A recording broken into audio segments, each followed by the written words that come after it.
11 people in the room. So I think we can make a start. Just want to introduce Victoria Slade, Group Chief Executive at Cannontaff Community Housing Group, and Claire Snook, Managing Director of SAMCAT, and they're going to talk about the Down to Zero project. Over to you guys. Questions will be taken at the end, unless you girls want to, if you see them during the session you wanted to answer, feel free. But if everybody can try and use the Q&A tab to keep it clean, that'd be great. Thanks. Oh, just seen that. Hi, Stacey. Nice to kind of virtually know you're there. Thanks, Leslie. We're going to try and keep this really conversational. No slides for this. And just to let you know that if anybody wants to pick up any detail or questions or even just chat things through after this session, we're more than happy to do that. In terms of Down to Zero, yeah, double act, me and Claire. I'll first and let Claire get into the real interesting detail, I think probably that you're going to want to hear about. I just wanted to give a bit of background to you about, as a housing association, how we've got to where we've got to with this, and some of the reasons underpinning it, because that's quite an important backstory, we feel. So June 2019, you're all aware, Welsh Government declared a climate emergency, and there was lots of coverage from different declarations around the world. And lots of sort of talk about Paris Accord agreements, targets not being met, certain US president pulling out of the Paris Climate Treaty, and it kind of felt like a lot of the traction and understanding we'd had globally suddenly seemed to be retrenching. And climate change has always been one of those issues where, even though the science has been around for a very, very long time, it's too big an issue for a lot of us really to get to grips with. And lots of work around this, which is a whole different session, around cognitive bias, which prevents us probably as individuals from reacting quickly to something that we understand the impacts are going to be in the future. So in a sense, all of that reporting was quite alarming, but then we started to see more mainstream coverage, I think, of global impacts and what that meant in the States, what it meant. I mean, there were fires inside the Arctic Circle. There's some quite shocking news going on around that time, which got us thinking. And I think February 2020 was the real catalyst for us as an organisation, with flooding across the areas that we live and work in. And it kind of prompted a lot of dialogue with the board whilst we were dealing with the pandemic, obviously, that climate change and that very local impact, and also the fact that something like pandemics and global kind of diseases would be more prevalent in a world affected by climate change with no action, really prompted us to have more discussions with our board and between ourselves about the need to act, the need not to wait to be told what to do, but in terms of our values and leadership and governance, that we actually needed to start thinking really serious about what we could do as individuals and as an organisation. And that's what prompted the discussions about this project. So it's quite a way back. I think August 2020 was the first time we had a very focused board strategic session on this, about the context, about global issues, but local impact. And what that would mean in terms of communities, when one of our objectives is helping to create and sustain resilient communities, and where that sat with our values. And I think it was at that point that our board really took the kind of brave decision, which is about integrity and leadership, to say, actually, we want to do something about this, and we will use climate change as a lens through which to look at all of our policy decisions. And that's something, the plans and ambitions for retrofit, it had to be bigger than that, because that's something we should all be doing anyway. This was about the organisation's response as a group to something much bigger than us, but which we felt we wanted to do something about. And at that point, we started working with somebody called Richard Edwards, who's a land economist, to really get him to help us shape our understanding and our thinking, and make sure that collectively we were on the same page, and really start to help us set out a vision and ambition of what we wanted to do that went beyond the decarbonisation programme, that went beyond optimised retrofit, where the whole organisation could play a part.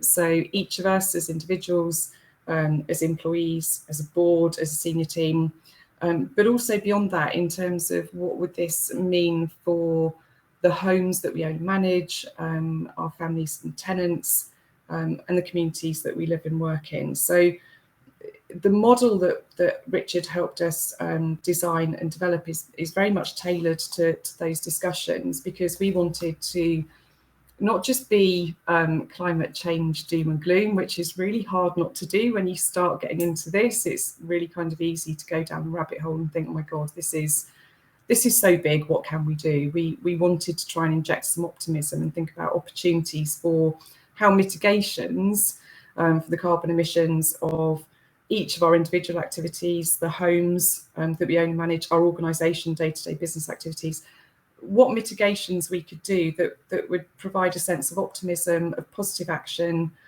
and that would allow us to really work with our colleagues, but also with our tenants and communities to make a difference. And community leaders, stakeholders, really, really important part of that. I think we recognise that food and fuel poverty were things that were affecting our communities now and could well get worse. Flood resilience was something that we needed to be thinking about in terms of new build and where new homes are located. But equally, we wanted to pick up on training, education, employment opportunities, and really pick up a number of wider work streams. So for us, it meant things like making sure we built in goals, circular, foundational economy, but actually be really, really led by our values. So that's kind of where the model, that was the genesis of this model. In terms of our attitude to it, we knew that we wouldn't have something off the peg that would you could just plug in, it would work, that this would be an iterative process, that there'd be lots of learning along the way, but that we had to be really open-minded as well to learning from other people. And that means tenants, communities, community leaders, but also people who have done work in different fields and try to bring them in, work with them as and when we needed to, but equally not be precious about this, because this is a shared response really for a shared impact, global and local shared impact of all of our behaviours. So that's why we kind of wanted to take the opportunity to share what we've done and be very open about it as well. So very much a twin track approach that the board approved that we would adopt and explore. Absolutely optimised retrofits, something we should be doing anyway.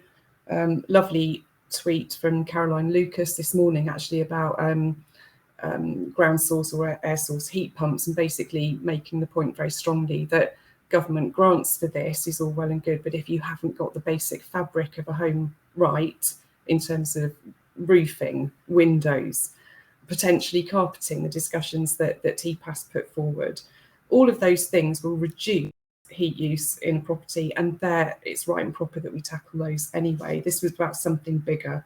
So the second part of the approach really is a model that involves active carbon drawdown. Technical term is sequestration, which was new to me, and I'm glad I could pronounce it today. But it goes beyond tree planting. It is much more technical, and it actually involves on the basis that we would calculate our emissions for all of our activities and those of the homes we manage and the families that live within them, active carbon drawdown to mitigate that and get us to a position where we are constantly working towards down to zero. I don't think we're ever going to be in a position, if we're really honest, any of us, that we can say this is a net zero model, because we don't know, and we'll have to learn and tweak it as we go. But that's the position we're in.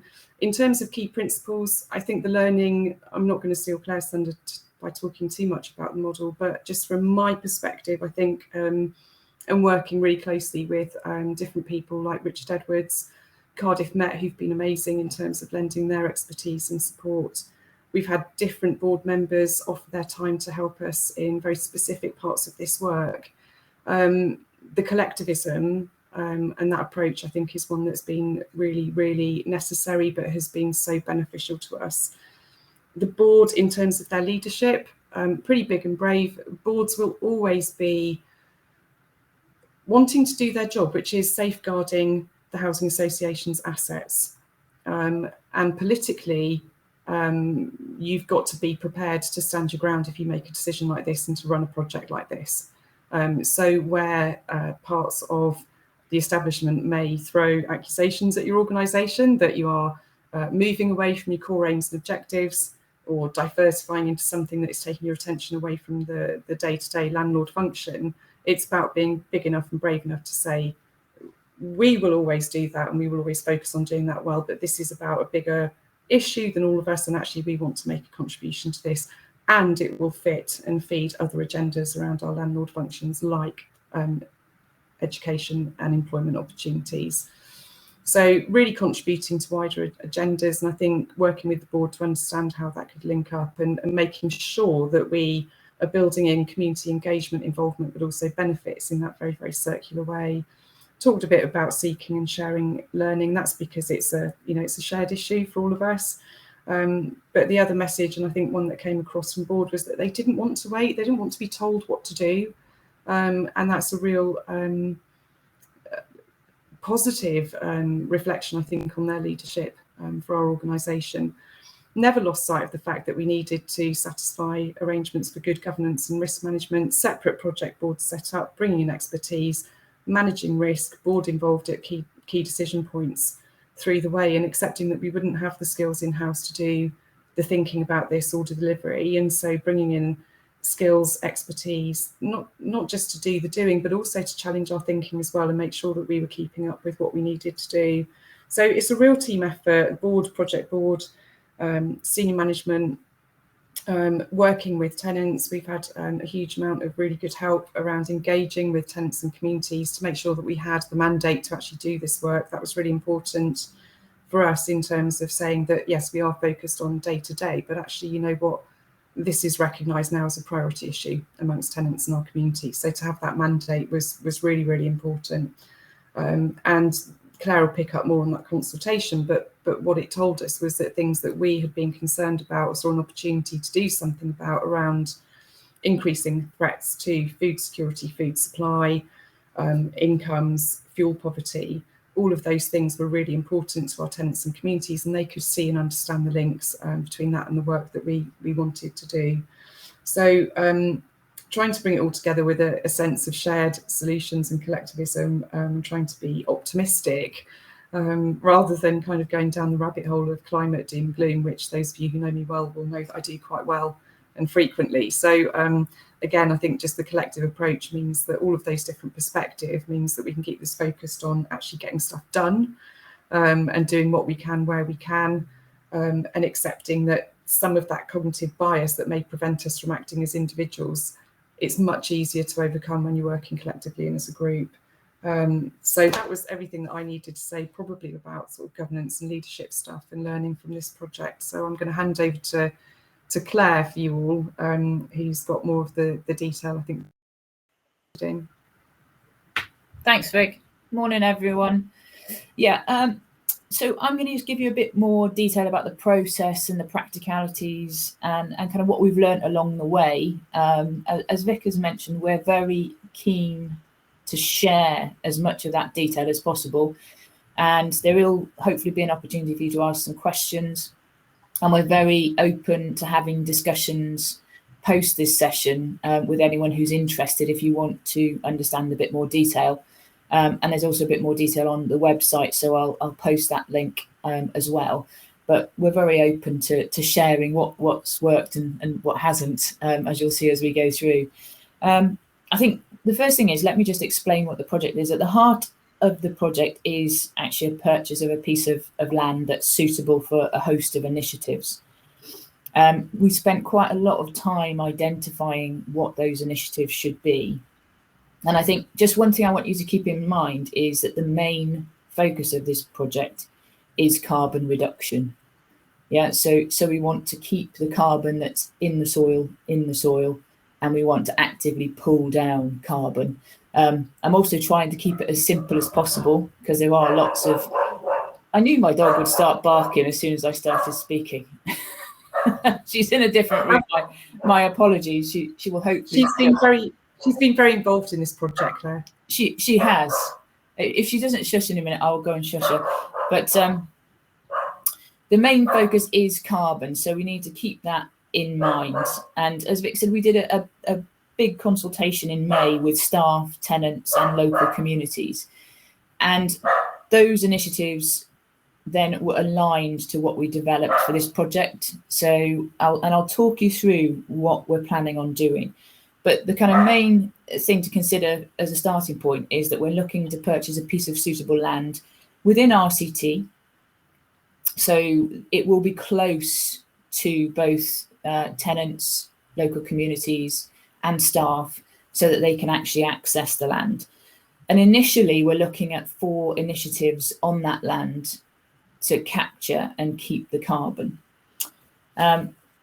So the first one of those is agroforestry, which I'm sure is a word that everyone's heard, but nobody really knows what it actually is. And I must admit, I was probably in the same position about 9 months ago.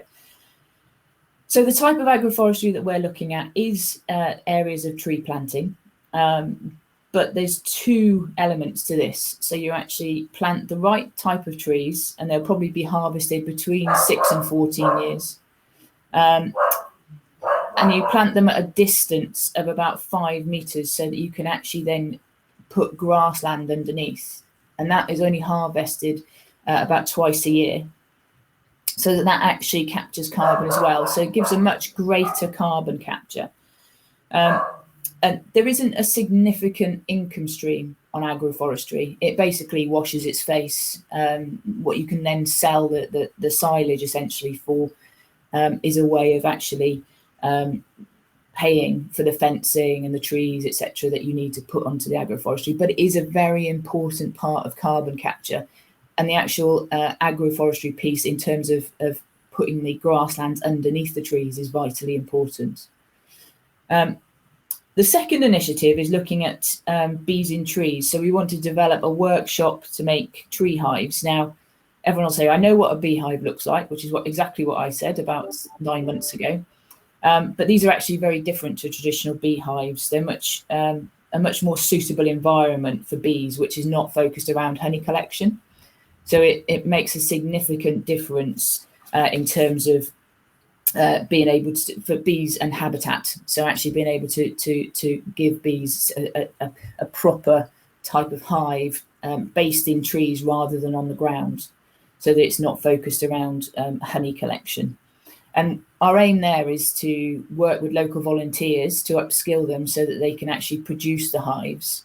And then we can use that as an income stream to actually create surplus to go back into further development.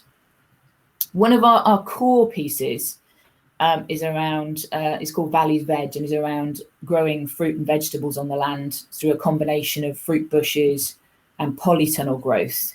There's lots of examples. If anyone's interested in this, I can send you lots of examples of where other organisations have done this on a volunteer-based model, and it's incredibly successful. You know, you can grow crops such as tomatoes, courgettes, runner beans in the summer months, and then you can grow winter crops as well. So you can, through the polytunnels, you can actually grow all year round. And then we're looking at that becoming a volunteer model where we can then provide fruit and veg box schemes in the locality. So this doesn't just sequester carbon. That's obviously an important point, and we'd make sure that we grow the right crops to do that. But also it gives us an opportunity for local food production. It connects local people with local food. It massively reduces the supply chain. So you save a huge amount of carbon. And not only that, I don't think there's anyone who's not aware of potential supply chain issues around food at the moment. But also it gives a sense of education and nutrition, diet, health, all of that piece, all around one activity. And there are a lot of these running successfully, but there's nothing like of the scale that we're looking at within RCT at the moment. The final piece around the initiatives that we're looking at to start with is biochar production. Now, I'm not sure that everyone would have heard of biochar, but it's a process where you take crops such as willow, and then you put them in a pyrolysis kiln, and you basically produce a material that can sequester a huge amount of carbon. So when you use that as a compost or a fertilizer, it's a natural way of doing that, but it also pulls down. So for every ton that you put into the soil, it pulls down about 3.5 tons of carbon. So it's a really significant way of pulling carbon from the atmosphere. And it's actually a very simple process that once you've been trained, you could get you could get volunteers to actually help with. So we're looking at producing that to use on the land ourselves, but also to use as an income stream to sell on the open market for other people who want a compost that is both kind to the environment, but also pulls down significant chunks of carbon. So that gives you a kind of sense of the actual initiatives. They will be set up in a social business model. So the idea isn't to make lots and lots of surplus, but as you all know, we do have to make a surplus so that we can reinvest, and also that it doesn't pull money from other areas. So we need to make sure that it is a viable business model, and that was a real core part of what we did. And I'll touch on that in lessons that we've learned as we go through. Just to give you some top line outcomes. So after 5 years, we're probably looking at about 3,500 tonnes of carbon dioxide sequestered. And that is an estimate. At the moment, it is very difficult until we know the land that we're going to secure. But I think that's probably a conservative estimate of how much CO2 we'll sequester. Around 150 volunteering opportunities, which is really important for lots of different reasons, lots of education, lots of upskilling, lots of opportunity for people to get involved with all of the different initiatives that I've talked about. We're looking around 10 full-time roles by then. So there will be job creation as well. A community-based food production, supplying hundreds of homes within RCT, which is a really vital part, and a turnover in the region of about 300,000 from the social businesses. So that there's lots more opportunities as well, but that gives you a kind of top line outcomes after 5 years. So that's the kind of plan. What did we need to consider as part of setting up a project like this? So the first thing is it takes dedicated resource. It's actually been important to have dedicated resource because there's been a lot to pull together. There's been lots of, what we found is that there's lots of strands, there's lots of different pieces that you need to consider with a model like this. The ongoing involvement from the project board has been vital. So we set up a project board which features 2 of the exec team, 2 of the group board members, and 2 academics from Cardiff Met, and myself. So that level of expertise and having different people has been really important. And it's given us that level of scrutiny and that level of research into the project, also having the kind of academic input from Cardiff Met. And I think one thing to bear in mind is that there will be a need for lots of specific expertise. As Vic mentioned, we started with a land economist, but that changes as you move forward, and you will need different people. So we've needed experts in forestry, we've needed experts in biochar, and this won't be a surprise. We've also needed legal advice, we've needed structural advice. So there are lots of different elements. So to give you, and I suppose some of the crucial questions, to give you an idea of how much time on the project, we've spent collectively about 180 days. So that's not far off a full-time post. However, I don't think a full-time post would have necessarily worked because we've needed so many different levels of expertise that, you need lots of different people at different points in the project, I guess, is my kind of key area.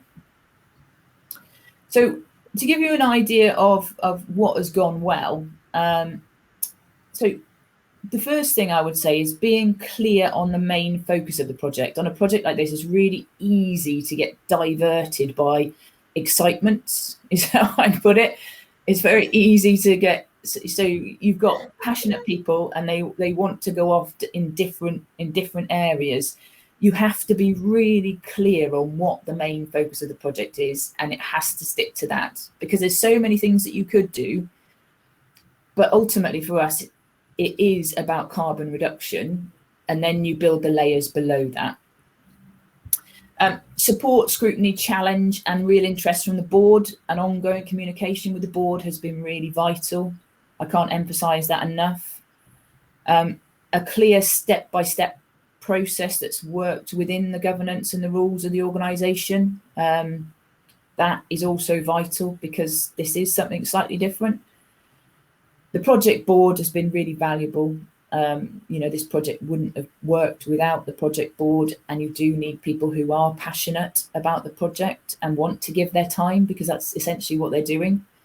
I think you do need external help. If you don't have internal people you can dedicate, if you've got internal people you can completely dedicate, that's a slightly different thing. But if you don't, then you will need to bring in that external help. And even if you do have people that you can dedicate, you will need external advice, I guarantee it, because there'll be bits that you just don't know about. A clear project path for everyone to follow has been really useful for us, and we've actually used some software which has been really helpful as well to give visibility to everyone. As I talked about, expert advice from the right people at the right time. The external consultation was a vital piece of our process. So, listen to the views of your tenants, listen to the views of your staff, listen to the views of the local communities and other organisations that are doing similar things.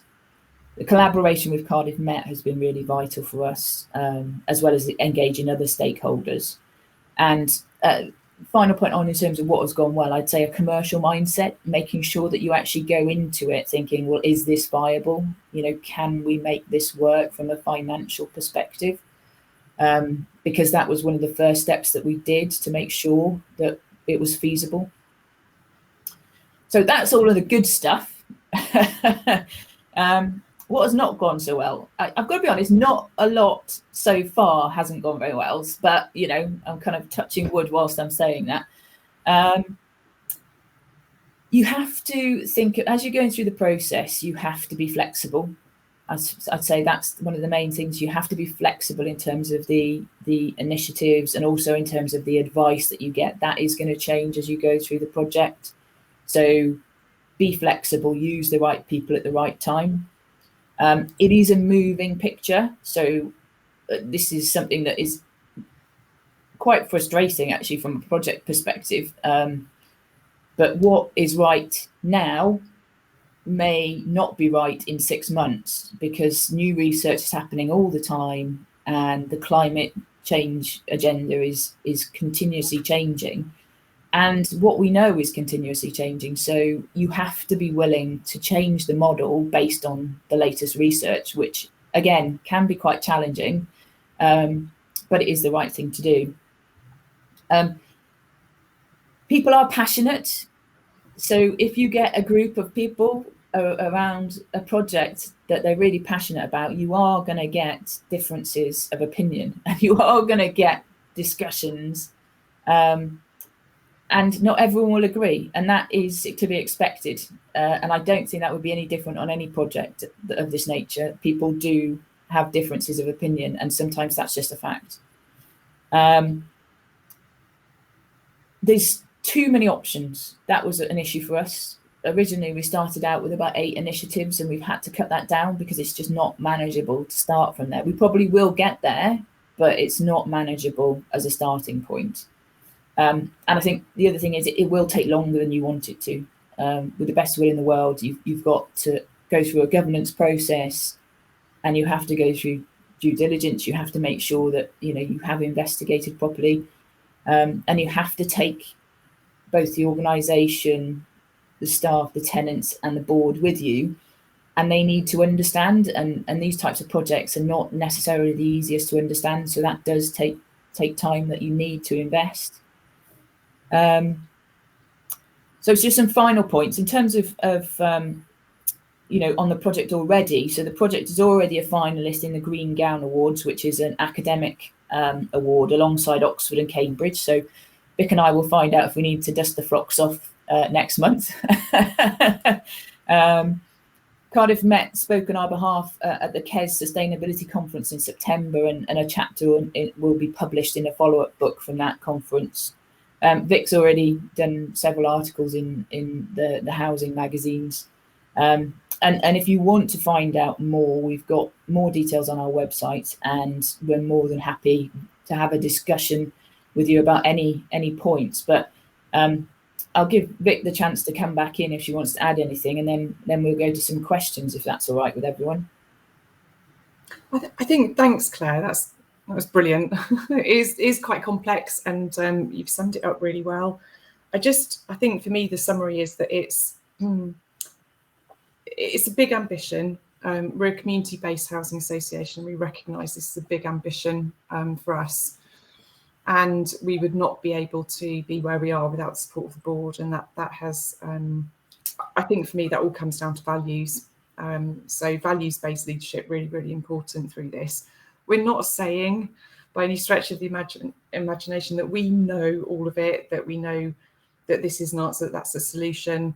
But what we are saying is that we're willing to try, and with the support of our board, it's enabled us as a small community housing association to kind of be ambitious and try things that perhaps others may not be that keen on because of the level of complexity. But also, just to say, I think Claire picked up a really good point in terms of the amount of resource that goes in. We took the decision early doors to invest in dedicated project management resource, which is Claire. So thank you, Claire. And she has put a huge amount of hours in. And I don't think that's something that either board or exec would have been happy to see that resource coming out of day-to-day activities in the Housing Association, because in order to protect this project politically, what we can't do is have day-to-day services suffer or be compromised in any way. So, really the investment in project management skill set with that commercial kind of acumen around a business case, but also the board being very clear that at any point of the decision-making process, if it didn't stack up, they would walk away. They wouldn't see it as failed investment, because actually the objective was to see what we could do about climate impact mitigation. But they were prepared to walk away if we couldn't make it stack up. And that level of openness and transparency between the project board, exec and the board has probably served us really well, because it has enabled us to refine as we go. That's the big takeaway for me. But thanks to Claire as project manager. I really feeling like I've not done very much. But thank you, Claire.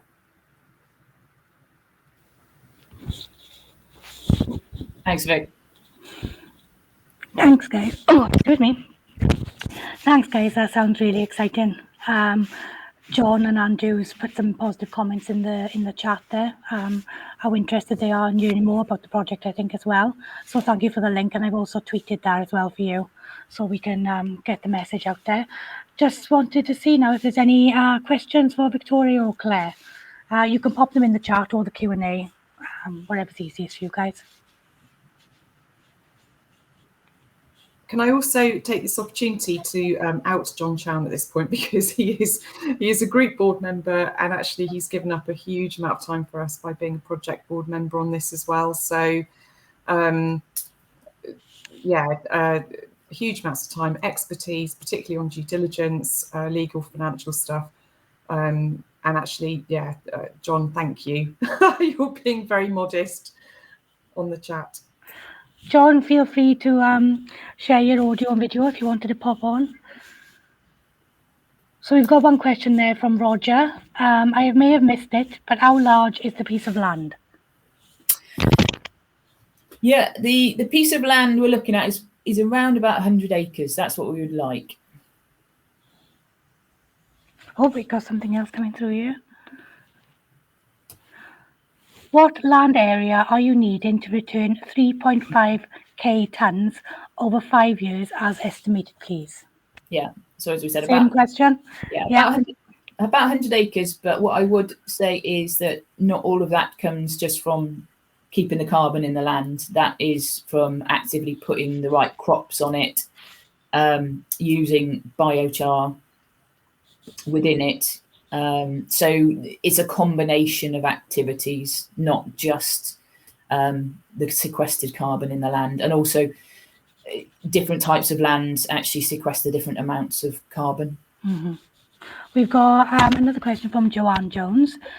So we've got the previous discussion mentioned Wales is great for experimenting, but not for scaling. Is this something that can be scaled up for all of Wales? Hell yeah. I think in terms of where we're at with the project, because we've done that initial calculation of our footprint, and that means everyday activities within the organisation. It means every home that we own and manage, an estimate for the families that live in them, plus us all as employees. And that gave us a target to work with initially for net carbon zero. There's nothing to say that if people didn't work together, collaborate more widely, and kind of scale up that footprint, that they couldn't work together more widely to scale up their solutions. And I hope what we'll be doing through sharing the website link and some of this stuff today and any follow-up conversations is some of the learning, and we're happy to share what works, but we're equally happy to share what hasn't, because we would love this to be scaled up. We would love more people to do this, because I think I mentioned it earlier, climate change and the impacts it has is, we are collectively responsible for those impacts, and therefore I think we have to be collectively responsible for those solutions. So this is not a project for being precious with. This is something that we really, really want to be able to share, learning, and it lends itself to collaborative working in the genuine sense, not just saying this is collaborative because we've had a conversation, but actually putting our money where our mouths are and saying this is collaborative because we are going to jointly invest time, resources, thinking to make something happen. And this definitely for us is about action rather than talking a good game on kind of planting trees to offset our carbon footprint. Yeah. Well, we could see. Sorry, go on, Claire. You were saying not only that, the model is perfectly adaptable if you wanted to. If you had a different piece of land, for example. I mean, a lot of housing associations have pieces of land anyway that potentially they can't use for development. So if you had a piece of land, even on a smaller scale, you could still take the principles and apply them. Just not at the same level, or you could take one of the initiatives and apply that rather than all of them. We see this as a development. We're going to start with 4, and then there will be more that follow on from that. But or if you had 200 acres, you could use the same principles. So absolutely, the idea is to kind of build a blueprint that people can then adapt to their own organisation, but also their own piece of land, because that is going to have a significant bearing on what you do with it. Yeah, it was quite evident how passionate you were, Victoria, when you jumped in with a hell yeah. I think we've got Andrew Carey is kind of echoing what you're saying about collaboration being key. We've also got a question from Caroline Summers, just saying, sounds like a great project, and would other housing associations be able to visit when it's up and running? Of course, I'm guessing the answer is.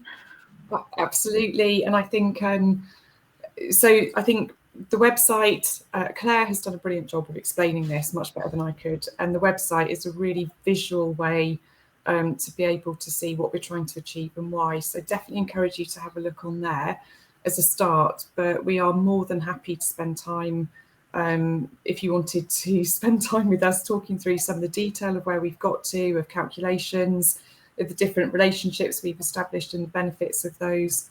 But we're happy to keep those dialogues open as the project progresses, because things are flexible, things will change. But yeah, absolutely. When we've got something to show that's not the website, absolutely, we would love it. And the purpose of this is absolutely for us all to really start making a difference and start acting. And if we can do that with other people, there's going to be things that we can learn from anything that you guys are doing, or anything that you take from today, or your own projects. So hopefully that's a two-way thing. And we'll see things develop as they go. But yeah, absolutely come visit with something to look at when we've got to that point, or even if you just want to come and chat or keep in touch around how it's developing. Thanks, Victoria. There's another question from Adrian Webbier about peat boglands. I will not be able to answer this at all. So we got peat boglands are continuous sequestrators, is how you pronounce it, because the peat builds over time. Can other uses of land give the same cumulative long-term capture as with trees? Does some of the captured carbon become released over time? That's a really good question, and one I think probably in terms of the activities that you for a particular piece of land, there's a huge amount of work that goes into making sure that what you are not inadvertently doing is releasing carbon as you go. And Claire can probably add a little bit more detail to that, but that's something that we've worked on quite hard through the development of the project to make sure there aren't unintended consequences, because this isn't, you know, when you hear headline stuff about we're going to do this much tree planting by that year and it's massive, and it sounds really simple, but actually it really isn't. There's a lot of complex things to think about. Land type, land use, the activities, avoiding inadvertent carbon release are all really, really important parts of this project, and that's probably why it's taken collectively 180 days to get to the point that we are. But Claire can pick up more on that for you. Yeah, oh gosh, it's really complicated in terms of as Vic mentioned, in terms of you need to really think about the activity, and it's not just about what you plant, it's how you plant it. Because if, for example, you use machinery to plant, that can release an awful lot of carbon, whereas if you actually have got volunteers going out and planting trees by hand, where you just dig a very small hole, pop the tree in there, that releases hardly any carbon. So there's lots of different things to be considered. I've got to be honest, we haven't looked at peat in any massive detail because it wasn't really on our agenda. If we find that there is that opportunity on the land potentially, but it's not, I can't claim to be an expert, but we've definitely looked at how and what from our perspective. And interestingly, how it's not just planting trees, it's actually how you're going to manage them, and actually essentially how you're going to cut them down, because that is a necessary part of the process, unless you're going to plant very long-standing woodland. But the issue with that is it takes such a long time to sequester carbon. You're actually sometimes better off planting shorter rotation forestry that can then be refreshed after around 14 years with further forestry, with the agroforestry piece. So you're sequestering carbon with the crops that you plant underneath it. But it's not a simple piece, and you do need expert advice. That would be my kind of main point, is that you need expert advice on what you do with the piece of land that you've got. I think it was really important for us as well, because we're community focused. We're never going to lose that focus as a housing association, and so it was really, really important to us that this project needed to be accessible and used by and part of the lives of our community, the communities that we live and work in. So the land has to be in RCT, it has to be accessible, and so the type of land that you may or may not get an opportunity to lease or to purchase or to be, I don't know, gifted, that would be nice. That land type will determine to an extent the type of activity that you'll be able to undertake. And there's, you know, you all know this, valleys communities, huge amounts of issues with land in terms of old workings, and we've got an awful lot of acid scrubland which doesn't lend itself to certain things. But agroforestry, in relation to us being able to have land here that was accessible for us to use and for accessible to engage and pull in our communities, meant that agroforestry was the best option for the types of land that we are likely to be able to use for this project. We got a little bit of a tip there from Andrew in the chat, just saying seagrass is a good one. It captures 35 times more than tree capture. And I think Adrian's just joined us to talk to us directly. Hi, Adrian. Hi. Well, I have been listening, but I didn't manage to join you visually. Ah, that's good. Yeah, seagrass is wonderful. It really is a superb sequestrator of carbon. Problem is we don't all have lump of sea in our housing association territory. Would that we did? Yeah. Yeah, but I take entirely your point about the need for expertise. Sorry, I chair RSPB Wales and I'm UK trustee, and the whole issue of how you can capture and then retain the sequestration of carbon is actually a very complex one indeed. So I suppose the question really is, if we're going to do more as housing associations in this way, do we need something than individual housing association approaches, so that we can actually get that expertise and that advice across the housing associations on a case-by-case basis? Vic, do you want to pick that one up? Yeah, I think it's really interesting, isn't it? This, so obviously we'll share our contacts and kind of we've just talked to so many different people through the life of the project so far for different bits of expertise, and that expertise quite often exists in institutions or organisations who've got a really limited amount of time that they can spend on external activities. So Adrian's point is absolutely right. Where we've benefited from working with Cardiff Met, for example, what we've done with them is work on their Smart Partnerships initiative. And the first stage of that has meant that the university has agreed to release the academics that are working with us some of their teaching hours, so that they can dedicate this to the project, because the partnership sort of board that assesses applications has seen the value of this more widely. I think it's definitely something that as a sector we should be having discussions about. There is only so much we can do around sharing expertise, because particularly with Adrian's point again, we don't all have kind of coastline pieces of land, or we don't have bits of coastline within our housing association areas. The type of land that we want to use locally and for the benefit locally will be very, very different depending on where you're situated and kind of what area your homes cover. So the expertise will be different in different places. Whether it's worth thinking about, a more specific community of practice where we can invite, I don't know, maybe stakeholders and experts into that, where we have ability as a group maybe to be having these discussions. It's about learning, then shared learning, and access to those experts. We're not all calling on their different and limited hours on a number of different occasions. Maybe a community of practice would be the way to go. And I suppose what I'm questioning is whether we should have a concerted CHC approach to making a very substantial carbon footprint reduction through our housing associations. I mean, we shouldn't just be looking at house insulation. We should be looking at the whole environment within which our houses operate. Can I just pick up? Sorry, I've just seen something in the chat. Thanks, Adrian. I really, your perspective is really valuable, because obviously, the thinking. Then we've moved thinking on again in terms of access to expertise and how we do that collectively, so that we're not actually competing for it, because that's going to be really important. There's a question, I think, from Caroline. Will you manage the forestry aspect yourselves, or bringing an external company? I think one of our guiding principles for any of the kind of social business elements of this model is that we want to train and engage and use volunteers, but also employment opportunities for tenants to be running this for themselves. We are seeing our role in this as an enabler.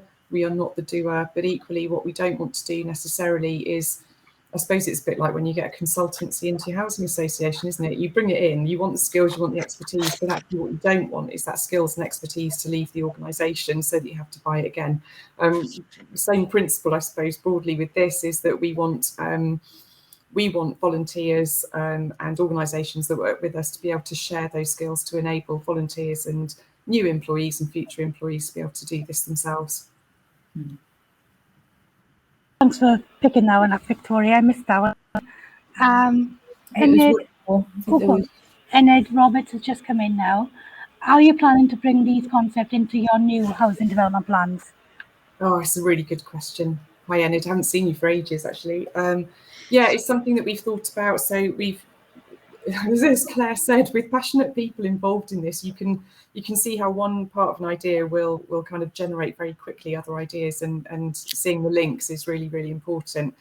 At the same time that board decided that we wanted to look at all of our policy and strategy decisions through a climate lens, they also took some very critical decisions about new developments, not just quality and standards, but also where they would be in relation to flood resilience, but other things, because I think pandemic plus climate change have shown us an awful lot of community impacts that we can actually do something about and mitigate. So location, infrastructure, making sure you reduce climate impact out of the design stage quite carefully, by being quite selective about where we build and what we build, in line with housing need and what people are telling us they want, but also by being brave. So another smart partnership we're looking to develop is to again work with Cardiff Met, fingers crossed for this one, but we will be looking to work with them to develop a kind of playbook really to incorporate all of these principles into our thinking, policy strategies,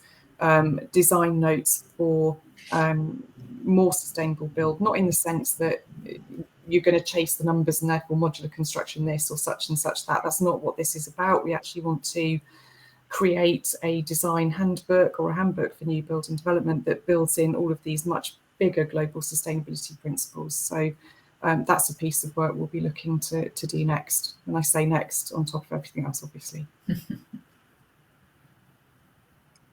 Thanks so much, ladies. Oh, sorry, another point I was going to make in response to Enid, another bit of work we're thinking about, what this made us think about is intentional communities. So we're going to be picking up intentional communities work on new build sites. So thinking about lessons learned from pandemic, access to green space.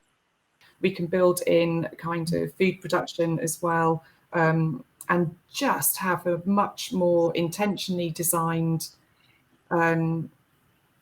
scheme, new build scheme, that actually really tries to capture the benefits to society and humanity at large of thinking a little bit differently about how we do things and definitely not chasing the numbers. And it may well be more expensive, we know that, but actually that's just a decision we have to take as an organisation, and that's leadership again around the board. If it means we have to do less but better and more intentionally, then that's what we're going to do.